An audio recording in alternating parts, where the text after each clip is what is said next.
In this video, you'll learn about how to modify existing database records using PHP and MySQL query language, commonly known as MySQL. We will be focusing on update operations. The basic structure of an update statement is as follows. You begin with the keyword update, followed by the name of the table you want to modify. Next, use the keyword set to specify which columns you want to update and the new values you want to assign to them. Finally, use the keyword where followed by a condition to specify which rows should be updated. It's important to include a where clause to avoid accidentally updating all the records in the table. Here's a basic example of how to use the update statement in PHP, using the MySQL procedural style. First, you construct the SQL query as a string.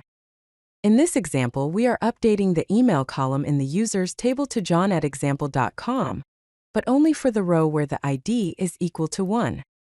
Then we use the MySQL_query function to execute the query. If the query is successful, a message record updated successfully will be displayed.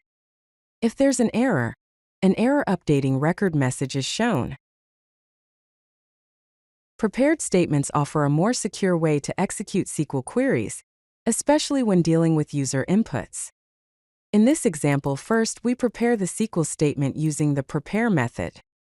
Notice the question marks as placeholders for the actual values.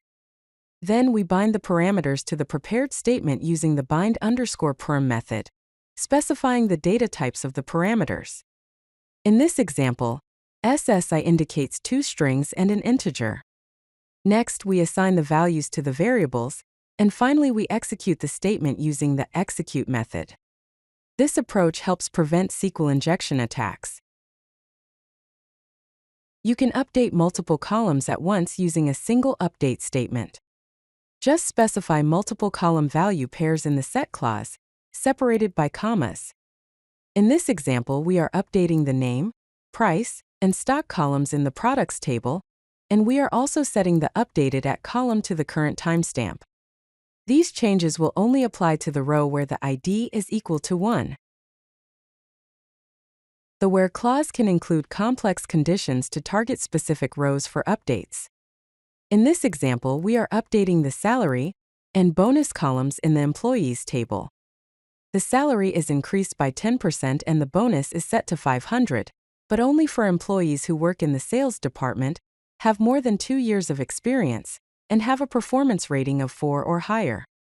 The MySQL_affected_rows function is used to check how many records were updated.